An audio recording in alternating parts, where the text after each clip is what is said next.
নমস্কার, কেমন আছেন সবাই? সুমনাস ব্লগে আপনাদের সকলকে স্বাগত জানাই। আজ আমাদের বেগমপুর স্টেশনে এসে গেছি। স্টেশনে এসে ট্রেনে উঠে পড়েছি। আমরা যাচ্ছি এখন হাওড়া। হাওড়া থেকে যাব তারাপীঠ। তাই সকাল সকাল সকলে মিলে বেরিয়ে পড়েছি। সকালে নয়, ঠিক 11টা এরকম হবে এই টাইমে, 11:30টার টাইমে ট্রেন ধরে নিয়েছি। ধরে যাচ্ছি আমরা একবারে হাওড়া। আসলে আমাদের একটু ভুলই হয়ে গেছে। প্রথমে হাওড়ায় না গিয়ে যদি বর্ধমানে যেতাম তাহলে অতটা দূর হাওড়ায় যেতে হতো না আমাদের বেগমপুর থেকে অনেকটা। যেহেতু আমাদের জানা নেই, হট করেই আমাদের সিদ্ধান্ত নেওয়া হয়েছে আমরা যাব, তাই আর কি অতটা জানা হয়নি। ফোন দেখে আর একে সবার থেকে একটু আধটু জেনে হাওড়া থেকেই গাড়ি যাচ্ছে এই শুনে চলে গেলাম, কিন্তু ওটা বর্ধমান থেকেও যাওয়া যায়।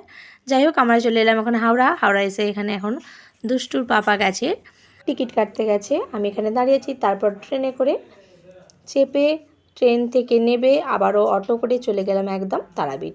গিয়ে ওখানে একটি রুম খুঁজে রুম নিয়েছিলাম। নিয়ে কিছুক্ষণ রেস্ট নেওয়ার পর এখন প্রায় সন্ধ্যে 7:30 মতন বাজে। আপনাদের রাতে সন্ধ্যের ভিউটা আপনাদের দেখাচ্ছি। দেখুন কত সুন্দর লাগছে দেখতে। এখানে রুম প্রায়ই পাওয়া যায়, এখানে আপনাকে খুঁজতে হবে না, আপনাদের লোক খুঁজেই নেবে।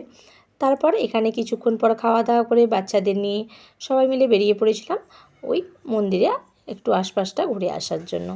সবাই মিলে বেরিয়ে পড়েছি। দেখুন চারিদিকে কত দোকান বসেছে, নানা রকম জিনিস সব কিছু পাওয়া যাচ্ছে। খাবার দাবার, ঘর সাজানোর জিনিস, বাচ্চার খেলা, ঠাকুরের পিকচার সব কিছুই পাওয়া যাচ্ছে। তারপর আমরা কিছুক্ষণ ঘোরার পর চলে এসেছিলাম ঘরে। খাওয়া দাওয়া করে ঘুমিয়ে পড়ার পর এখন প্রায় 6:30 থেকে 7টা বাজে। সকাল সকাল ঘুম থেকে উঠে পড়েছি। দুষ্টু এখানে ঘুমাচ্ছিল। দুষ্টুর পাপা আমি আগে উঠে পড়েছিলাম, কারণ সকাল সকাল যে পুজো দিতে যাব বলে। তারপরে দেখুন, চলুন আপনাদের দেখাই বাইরেটা কীরকম লাগছে দেখতে। এখানে একটা বড় আয়না ছিল রুমের ভিতরে, এখানে টিভি ছিল।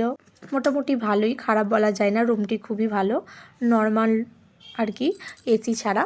আমি এখানে 700 টাকা থেকে 800 টাকার মধ্যে নর্মাল এরকম রুম পেয়েই যাবেন। তারপর দেখুন সকালবেলার দৃশ্যটা ভীষণ সুন্দর দেখতে লাগছিল। আর এখানে একটা বাথরুম ছিল এরকম, বাস এটুকুনি। সব কিছু হয়ে যাওয়ার পর চলুন এবার রেডি হয়ে পড়েছি। এবার যাওয়া যাক মন্দিরে।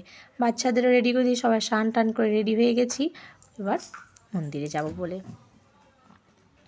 এখানে একটা টেবিলও ছিল। তারপর চলুন এবার যাওয়া যাক। আর এই দিকে শোনো আগে আগে নেমে যাচ্ছে, তাই ওকে বকছিলাম যে দাঁড়া আমাদের সাথে যাবি।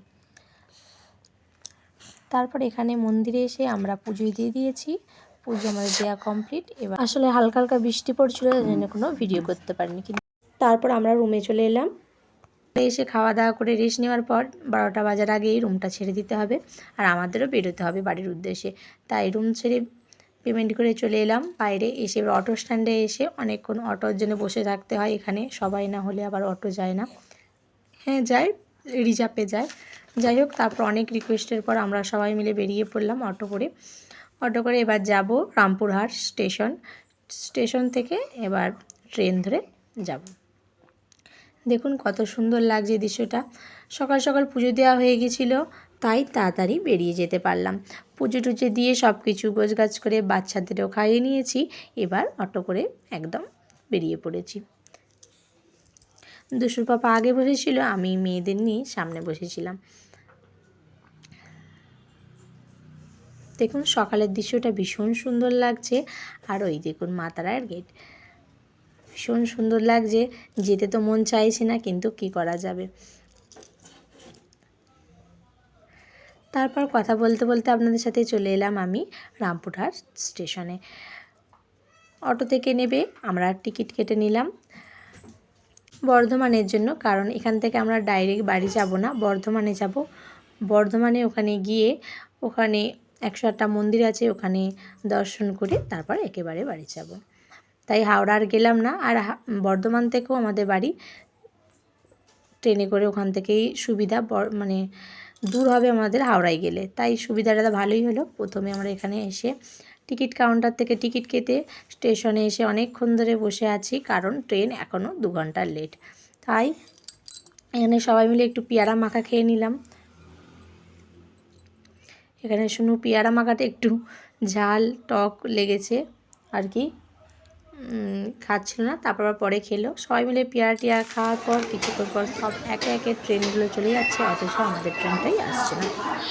বেশ কিছুক্ষণ বসে থাকার পর আর সবাই বোর হয়ে যাচ্ছিলো। দুষ্টু সোনু একটু নিজেদের মতন করে একটু খেলা করে নিল।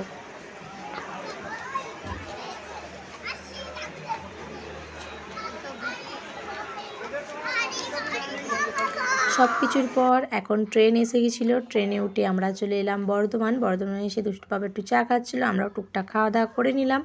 এবার যাব আমরা বর্ধমানে 108টা শিব মন্দিরে। আসলে ভিডিওটি অনেক বড় হয়ে যাবে, তাই একসাথে দিলাম না। পরের পার্টটা অবশ্যই আপনারা দেখবেন। শিব মন্দিরের ভীষণ সুন্দর ভিডিওটি আপনাদের সঙ্গে আমি শেয়ার করব। আর এই ভিডিওটি এখানেই শেষ করলাম। ভিডিওটি ভালো লাগলে একটি লাইক করবেন, কমেন্ট করবেন, কেমন হয়েছে অবশ্যই জানাবেন। সকলে ভালো থাকবেন, সুস্থ থাকবেন। দেখাবে আবারও একটি নেক্সট ভিডিওতে।